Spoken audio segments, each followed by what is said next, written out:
É que tive aula, sétima aula. Iniciando. Deu, ok. Sétima aula, profetas maiores. Então, hoje nós vamos abordar um pouquinho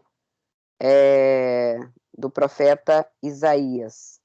Vamos falar um pouquinho sobre ele, sobre o ministério dele, tá? Então, nós começamos a falar sobre o profeta, sobre as suas profecias, um esboço do livro de Isaías que a gente vai fazer. A gente não vai entrar fazendo uma exegese, mas só um esboço. Então, estima-se que o profeta Isaías, ele atuou entre os anos 740 a.C. e 680. Entende-se que Isaías exerceu seu ministério durante aproximadamente 60 anos.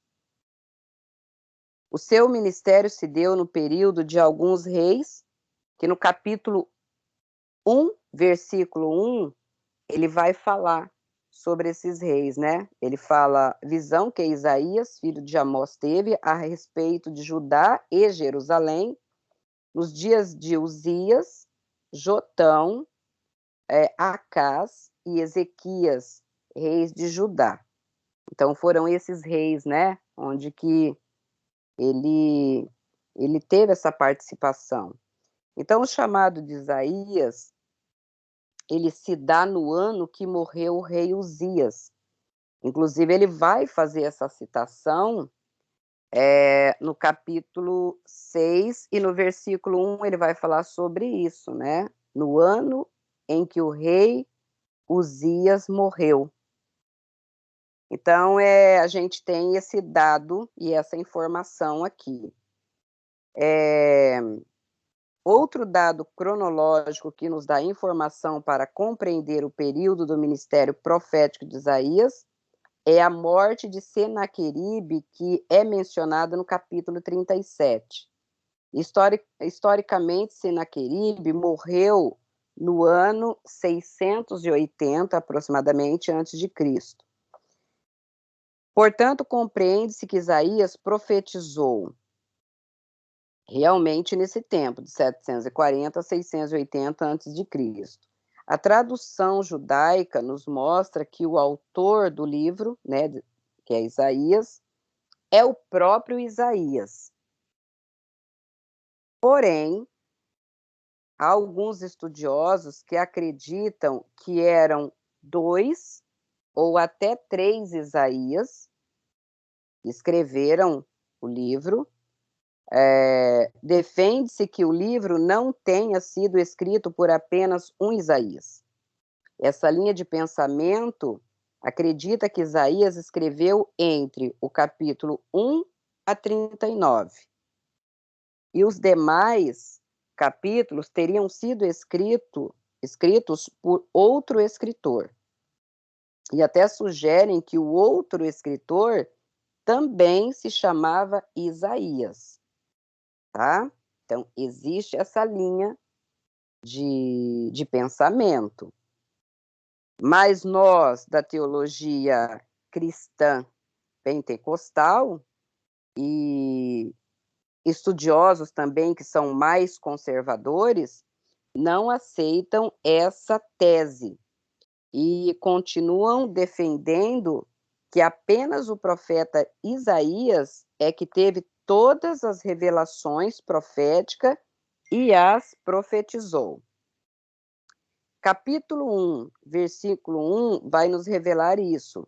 Temos a informação de que Isaías escreveu outro livro, mencionado no segundo livro das Crônicas, capítulo 26, versículo 22, que ele fala: quanto aos mais atos de Uzias, tanto os primeiros como os últimos, o profeta Isaías, filho de Amós, os escreveu. Dá-se a esse livro o nome de Atos de Uzias, mas não se tem conhecimento, provavelmente, desse livro, né? Ele pode ter se perdido ao longo da história. O nome de Isaías tem o significado de salvação ou salvação de Jeová, que é o significado, né? Nós temos a informação no capítulo 8, versículo 3 de Isaías, que ele era casado com uma profetisa e tinha filhos. A tradição judaica diz que Isaías tenha morrido no tempo do reinado de Manassés, cerrado ao meio, possivelmente por ordem desse mesmo rei, depois de 60 anos de ministério. Isaías surge para o exercício do seu ministério em um período crítico, tanto para a história de Israel quanto para a história de Judá. Tanto em Israel quanto Judá, a opressão ela estava crescendo, né? A justiça social crescia, a idolatria crescia, e Israel começou a buscar ajuda em deuses pagãos e até em nações pagãs. Então, Isaías surge com o seu ministério profético, principalmente para ajudar sua nação. De vez em quando, ele vai profetizar para o reino do norte de Israel. Às vezes, a expressão Israel se refere exclusivamente ao reino do norte, mas às vezes a expressão usada por Isaías, ela está se referindo às duas nações, tanto o reino do norte quanto ao reino do sul. Sugere-se que Isaías tenha sido criado em um lar, uma família aristocrata. O livro de Isaías abre uma seção dos profetas clássicos. O livro também é considerado uma mini-bíblia, né? Isso se dá por causa das várias semelhanças que ela possui com o livro sagrado. Isaías possui 66 capítulos, a Bíblia 66 livros. Dos 66 capítulos, 39 tratam da lei, juízo e castigo, sendo primeiramente direcionado aos judeus. Os 27 capítulos restantes tratam de temas que atingem amplamente os gentios, como a vinda do Messias, por exemplo. Nós vamos ter também características de Isaías. Existem algumas características dele. Ele é considerado o maior profeta do Antigo Testamento, essa é uma das características, inclusive chamado profeta messiânico, porque é o profeta que fala mais do surgimento do Messias. Ele fala da vida do Messias, do seu sofrimento, da sua morte, da sua ressurreição, do seu reinado. E Isaías fala do estabelecimento da igreja, de um povo que será estabelecido. Alguns estudiosos chegam a mencionar o livro de Isaías como o quinto evangelho, dado as verdades evangelísticas, né? Tem muitos estudiosos que falam realmente que é como um evangelho, né? O quinto evangelho. Isaías é mencionado pelo menos 50 vezes no Novo Testamento. Nós vemos muito essa questão, principalmente ali no Evangelho de Mateus. É mencionado muito Isaías, né? Sempre quando ele traz uma palavra ali, ele traz a referência do profeta Isaías. Ele transmitiu palavras poderosas de juízo e também de esperança. Se formos dividir o livro de Isaías por seções, diríamos que a primeira seção trata do chamado de Isaías, a segunda seção, juízo de Deus sobre Judá, Israel, sobre as nações. A terceira seção vai tratar do Messias, do seu nascimento, reinado, seu sofrimento e sua morte. E a quarta seção trata da restauração do povo de Judá enquanto nação. Isaías, ele desempenhou um ministério consistente, né? Foi um ministério, assim, de palavras proféticas sobre esses vários temas que nós acabamos de falar, embora ele quase não recebesse resposta positiva por parte dos seus ouvintes. Isaías inicialmente ganhou a simpatia do seu povo. Ele chegou a ser apreciado, mas à medida que seu ministério se propagava, ele vai se tornando impopular.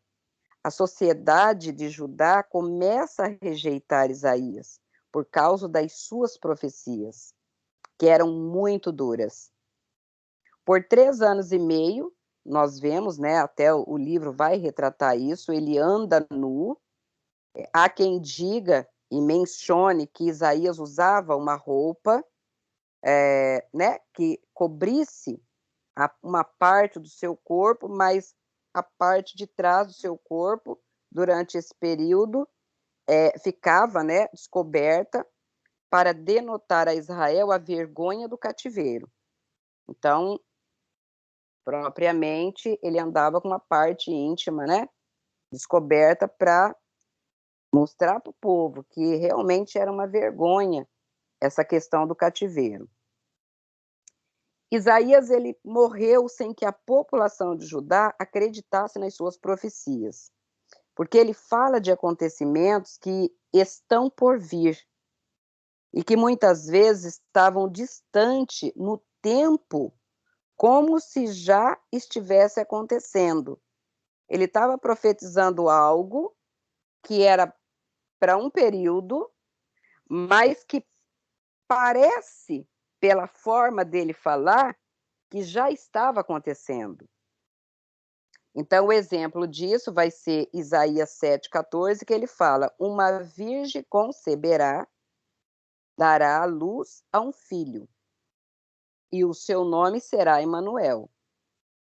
Então, dá a entender, né, que essa virgem, ela conceberia ali, naquela época, conceberá. Então, as pessoas começam a prestar atenção nessa profecia, e não é concebível uma virgem conceber, já é algo que para eles não vão entender.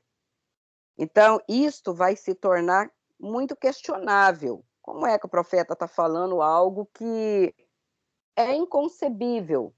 Uma virgem conceber um filho. Então, isso tira um pouco essa credibilidade do profeta.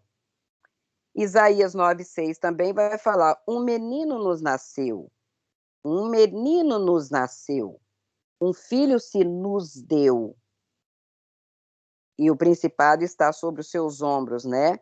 Então, a comunidade de Judá faz uma análise: não nasceu nenhum menino, na corte não nasceu ninguém, não há um príncipe nascido naquele tempo.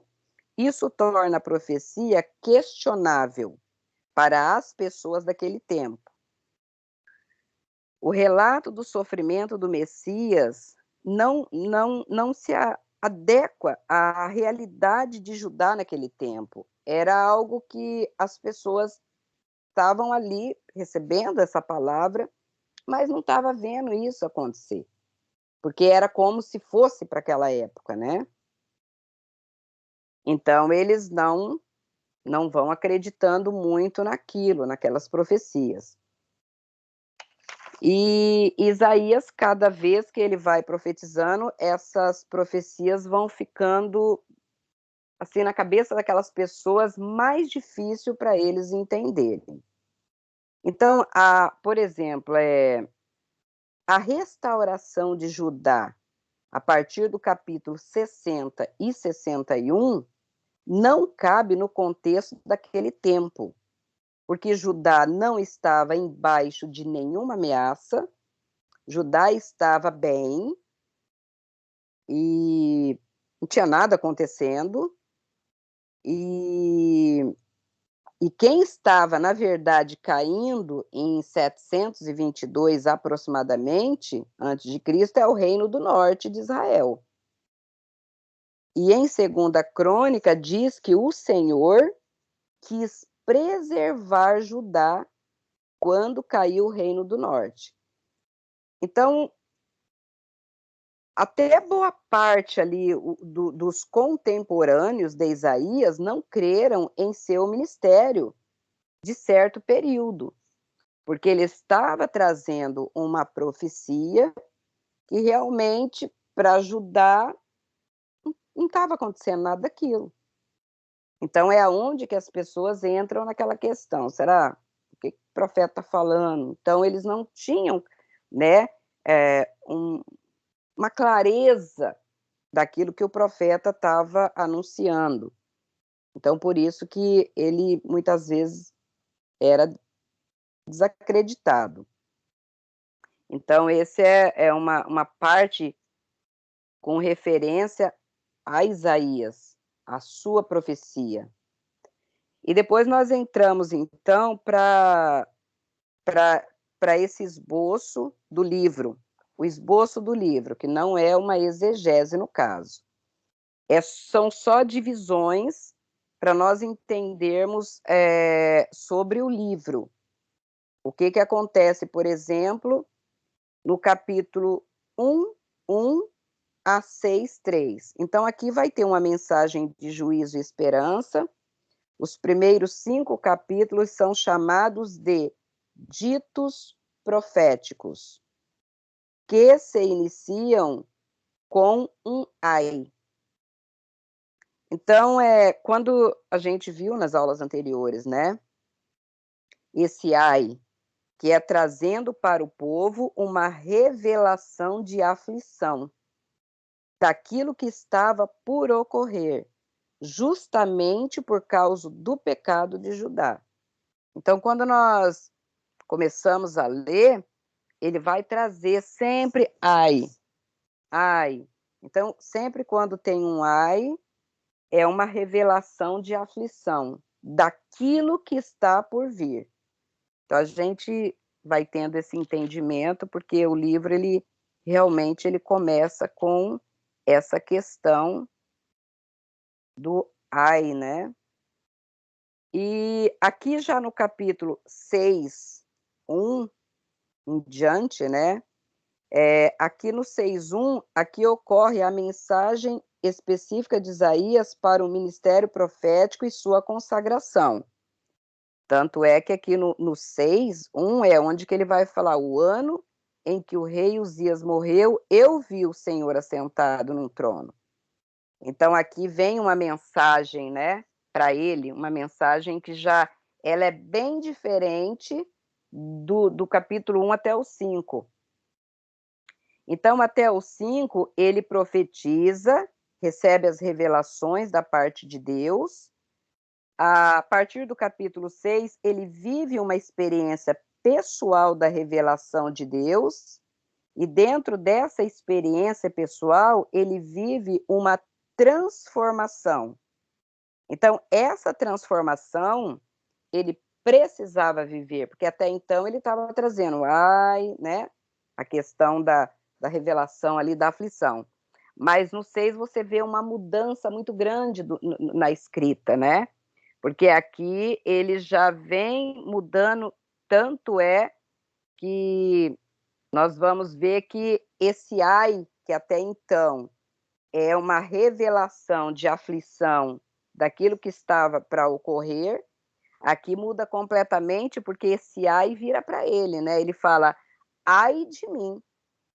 Então, nós vemos que agora acontece uma transformação no profeta, para o exercício do seu ministério.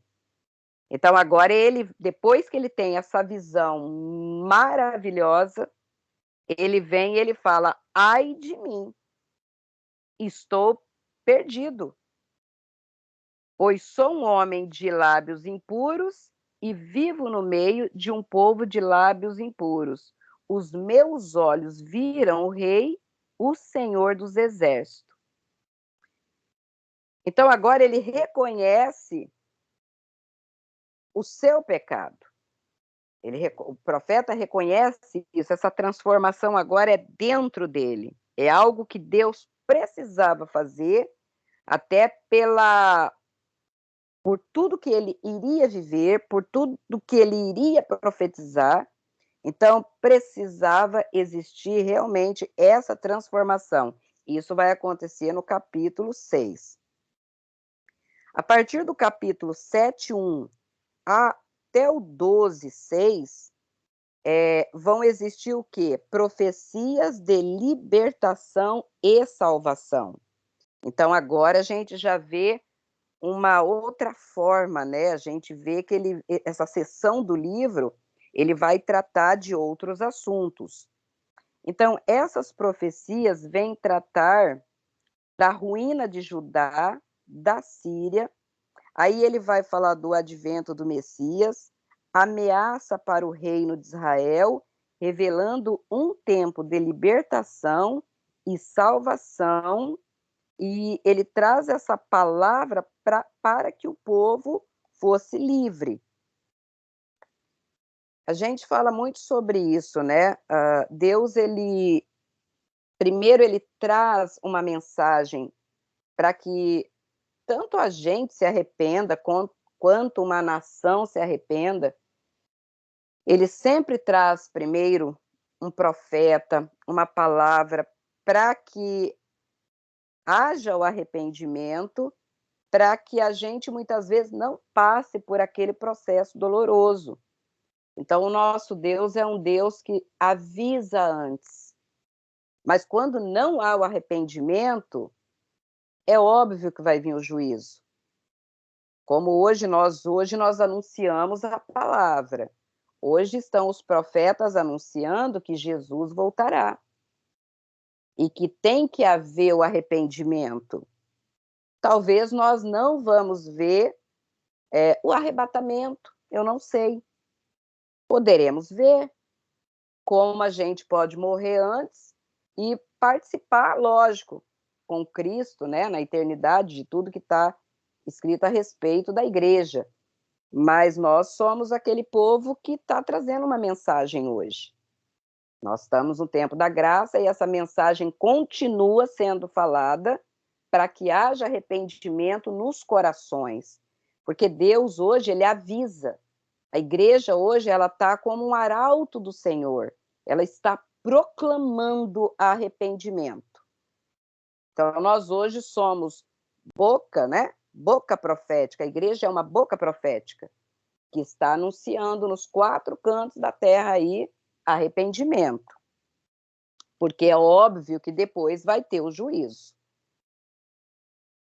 Do capítulo 9 e 11, ele fala sobre o advento e poder do Messias. Então, aqui, Isaías, ele vai falar de um príncipe que o nome será Maravilhoso, Conselheiro, Deus Forte, Pai da Eternidade e Príncipe da Paz. Ele já começa a trazer uma mensagem messiânica, uma palavra profética. No capítulo 11, ele fala do enchimento do Messias com o Espírito Santo. Nele pousará, sobre ele, né, o Espírito do Senhor, o Espírito de sabedoria, o Espírito de entendimento, de conselho e fortaleza, conhecimento e temor. Então, o capítulo 11, ele vai descrever o reinado milenar do Messias, quando a paz será restaurada completamente, né? Quando houver esse tempo, né, todas as coisas aqui na Terra vão ser restauradas, que ele vai falar, ele vai retratar desse assunto. O capítulo 13, 1 a o 24, ele vai trazer uma palavra de juízo de Deus sobre as nações. Então, aqui entra as profecias, né, contra os povos, os vizinhos de Israel.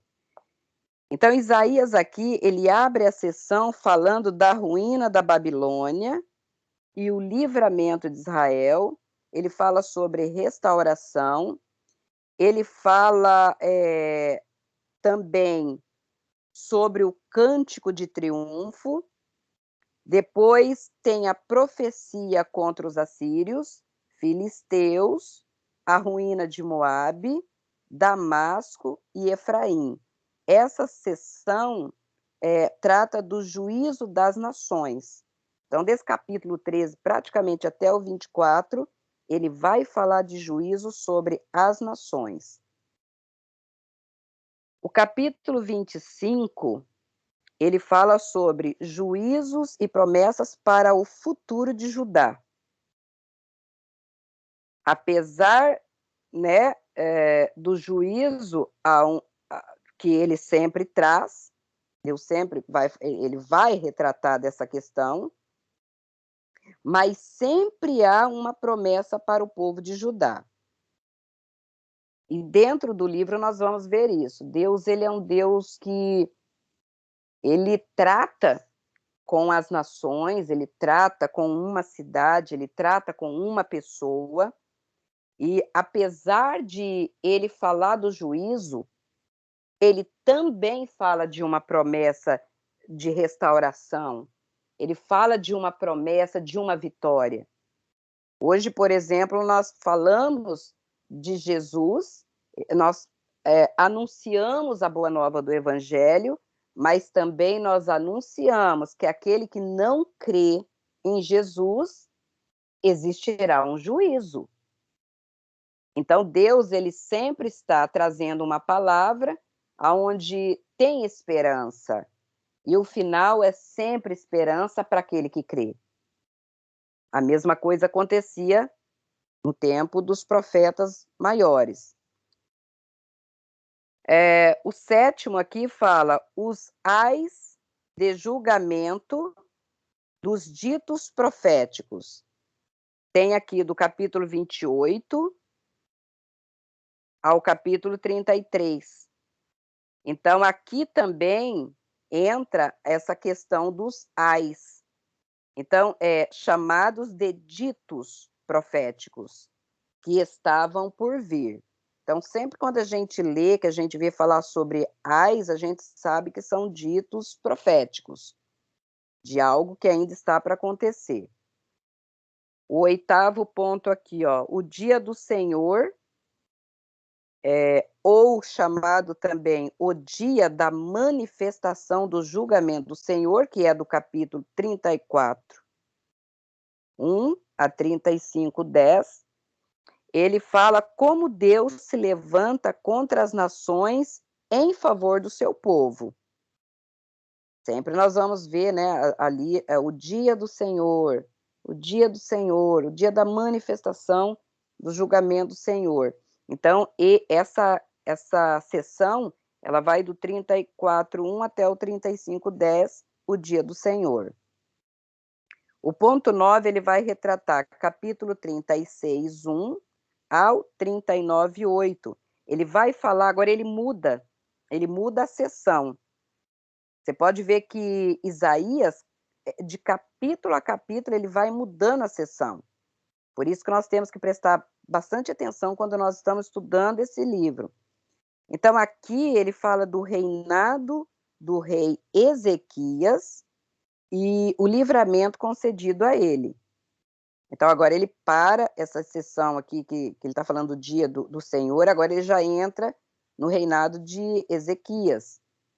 Então, Deus ele vai, né, se utilizar do profeta para animar o povo, e ele vem trazendo essa questão de Senaqueribe, que vai cercar Jerusalém, e entra também a oração de Ezequias por livramento, que é uma oração muito bonita, algo tremendo a oração de Ezequias. No capítulo 37, Deus dá o livramento. No capítulo 38, Ezequias, ele é acometido de uma doença mortal, e por meio de uma oração do profeta, ele vai receber mais 15 anos de vida. Só que nesse período também entra, né, Ezequias ele vai receber alguns emissários da Babilônia nas partes secretas do palácio, e Isaías vai avisar ele que aqueles mensageiros eram espiões. Então, aqui já vai acontecer algo que não vai agradar o coração de Deus, né? Deus não se agradou do que ele fez aqui. Então, ele vai retratar toda essa questão do reinado de Ezequias. O ponto 10 fala sobre capítulo 40, do 1 em diante, que traz a mensagem de libertação do cativeiro para uma nação que ainda não se encontra dominada por estrangeiros. Então, essa é uma das razões pelas quais a mensagem de Isaías é odiada pelo povo.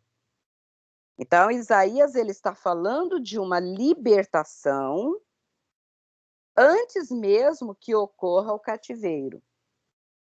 Para quem estava ouvindo essa palavra na época, eles não entendiam, é claro, e o profeta, claro, perdia um pouco, né, daquela questão. O povo falava, isso não é uma realidade, a nação está bem, ela não está dominada por ninguém, como é que ele está falando de uma libertação? Se a gente está livre. Mas isso, é claro, é algo que acontece depois, mas ele já está trazendo essa libertação antes mesmo que ocorra esse cativeiro. O ponto 11 fala do capítulo 40, versículo 1 a 48, versículo 22. O Senhor traz para Judá uma mensagem de consolo. E ele vai falar que a Babilônia vai cair e seus ídolos serão destruídos. Então, ele vai retratar todo esse assunto, do capítulo 40 até o 48, essa mensagem que eles também não estavam entendendo.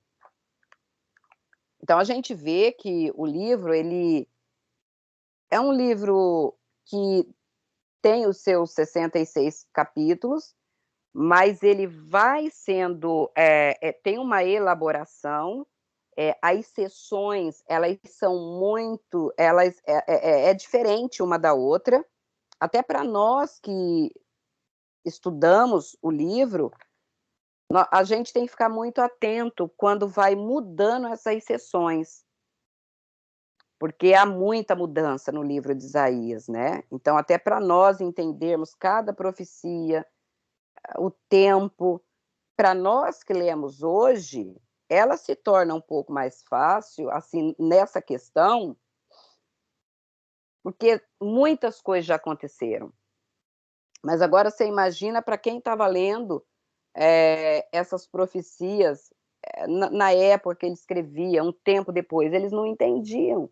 E nós, para entendermos essas questões de cada nação dessa que é destruída, a gente tem que realmente estudar tempo que ela caiu, quanto tempo depois aconteceu, depois que ele escreveu.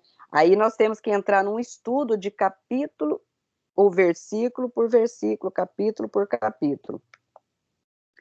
O ponto 12 fala do capítulo 49, 1 a 57, 21. Aqui há uma profecia que ela é especificamente messiânica. Então, esses capítulos tratam do nascimento de Cristo e os sofrimentos pelos quais passaria. Agora, você pensa numa pessoa lendo Isaías 53 naquela época passada. Eles nunca iriam entender aquilo, porque está retratando algo que aconteceu 700 e poucos anos aproximadamente depois. Então, o Messias profeticamente, né, é uma profecia, aponta para Cristo. Então, ele vai falar do nascimento, ele vai falar desse sofrimento. Então, essas mensagens, elas são incompreensíveis para aquele povo. né? Nós entendemos hoje, quando nós lemos Isaías 53, nós sabemos que ela é uma profecia que já ocorreu. Então, para nós desse tempo agora, nós temos a clareza do capítulo 53, porque a gente lê e fala, aconteceu, porque nós já temos o registro dela no Novo Testamento, mas eles não tinham, né? Eles não sabiam. E o capítulo 66, ele termina com a mensagem de consolo e paz para o futuro de Judá. Então, o livro termina falando em consolo, em paz, né? Sempre tem a questão do juízo, mas também tem a questão da paz, do consolo, da restauração. Então, o livro vai retratar praticamente tudo isso aqui. Temos também qual é o propósito do livro de Isaías. Então, o propósito do livro é chamar a nação de Judá de volta para Deus e revelar a salvação divina através do Messias. Inclusive, o versículo-chave do livro, porque sempre um livro ele tem um versículo-chave. E o versículo-chave de Isaías ele vai ser o 53:5. O 53:5 vai falar, mas ele foi transpassado por causa das nossas transgressões, foi esmagado por causa de nossas iniquidades, o castigo que nos trouxe paz estava sobre ele, e pelas suas feridas fomos curados. Esse aqui é o versículo-chave do livro, tá? Sempre quando nós fazemos um esboço do livro, então a gente tem esses pontos que nós tiramos. Pessoas-chave, sempre tem, né? Quais são as pessoas-chaves desse livro? Aí a gente fala, nossa, realmente, quais são as pessoas? Então, nós vamos olhar para as pessoas aqui, nós vamos pegar Isaías e seus 2 filhos, Sear Jasub e Maer Salat Ras Bas, que são os 2 filhos de Isaías. Ele vai falar, ele vai comentar, ele vai mencionar sobre a esposa, e é só uma menção que tem da esposa, e de que ela era uma profetisa. Então, são as pessoas-chave que tem nesse livro. E características particulares do livro de Isaías. O livro contém prosa e poesia. Prega a personificação, atribuindo qualidades pessoais a seres divinos e objetos inanimados. Sabe-se que Isaías vivia boa parte do seu tempo com a natureza. Não sei se nós chegamos a falar isso na primeira ou segunda aula. Ele vivia, eu não sei se eu cheguei a falar, mas ele vivia mais assim, isolado do convívio da multidão, justamente para ter uma maior condição e concentração para ouvir Deus. Como ele era um profeta, que nós vemos que são muitas profecias, porque para registrar tudo isso que é descrito aqui, realmente o profeta ele não estava no meio daquele povão, no meio da multidão o tempo todo, não. Ele sempre se isolava e diz que ele gostava muito de estar em contato com a natureza, para que ele tivesse essa concentração para escrever tudo aquilo que o Senhor falava com ele. Vai ter os temas principais, que é a santidade. A santidade, ele vai falar sobre a santidade, ele apresenta 2 formas, né? Na exaltação da santidade de Deus e na convocação ao povo para o arrependimento e santificação. Então, ele vai tratar dessa questão da santidade dentro do livro. Ele vai tratar também da punição. É repleto de mensagens condenatórias, né? Ele vai falar sobre o pecado, tanto de Israel, quanto de Judá, quanto das nações vizinhas. Então, isso está claro dentro do livro. Tem a punição, né? O juízo de Deus, ele sempre vai trazer essa questão. A salvação também é um tema principal do livro. Ele vai retratar da salvação, né? E, inclusive, na forma do livramento do cativeiro babilônico, e ele vai fazer essa apresentação profética, claro, no ministério do Messias, que vem, logicamente, para trazer uma salvação, que agora é uma salvação universal, uma salvação de todo aquele que nele crê. Porque muitas vezes ele fala de uma salvação ali do povo, né? Está indo para cativeiro, mas vai haver uma salvação, eles vão retornar, Deus vai estar presente, vai estar ajudando. Mas quando ele retrata na questão do Messias, nós sabemos que essa salvação, ela vai alcançar, está falando de algo que alcança, né? Claro, toda a humanidade. Jesus morreu para salvar todo aquele que nele crê. Ele vai tratar também, lógico, do Messias, né? O Messias, que é a parte D que fala aqui, ele vai tratar amplamente dos temas messiânicos, né? Quando nós vamos ver as descrições realmente encontramos até diversos detalhes sobre a vinda de Cristo também no livro. Mas quando nós queremos ver essa forma de Cristo, como que ele veio, que ele vai retratar no 53, é aqui realmente que nós vamos ver em Isaías. Nós corremos para Isaías, porque aqui ele vai falar de como que ele era visto, da forma como que ele era tratado, da forma como ele, né, ele fala sobre, ele foi esmagado por nossas transgressões. Ele vai falar, ele era um homem de quem os homens escondem o rosto, ele foi desprezado, né? Ele não tinha, e nós não o tínhamos em estima. Então, ele vai, esse capítulo 53, ele vai abordar muito amplo essa questão do Messias. Então, a gente vê, assim, algo profundo sobre o Messias. Algo que nós não vamos ver em outros livros, é só aqui em Isaías. E ele vai retratar o tema principal também, que é a esperança.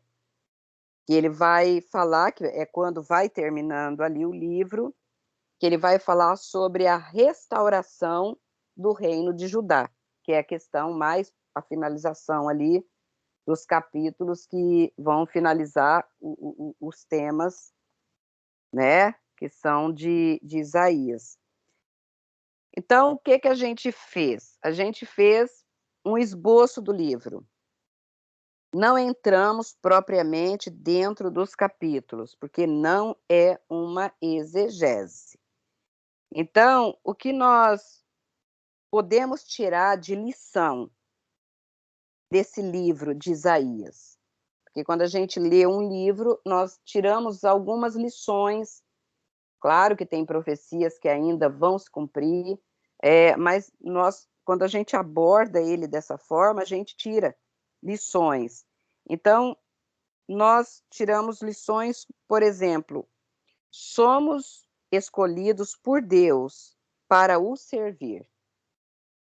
Assim como Isaías foi um profeta que foi escolhido para servir ao Senhor, né, como um profeta de Deus para a sua nação, para aquele povo, para aquele tempo, e nós hoje estamos estudando Isaías, vendo a forma, né, das profecias, a descrição do livro, o esboço do livro, Então, ele como um servo escolhido do Senhor, ele mostra para nós que nós também somos servos do Senhor escolhidos para servir a Deus.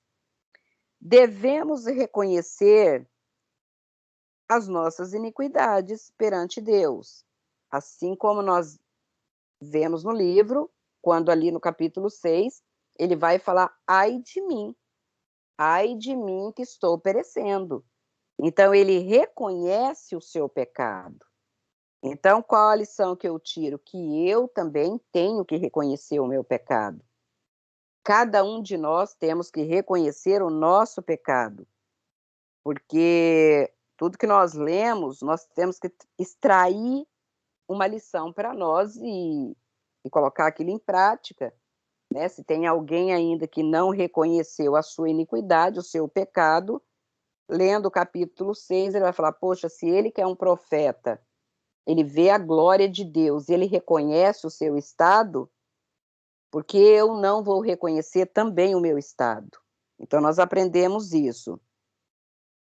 Ele vai encorajar, ele vai trazer palavra de encorajamento. Então Isaías encoraja-nos a fazer isso para que Deus cumpra em nós o seu querer.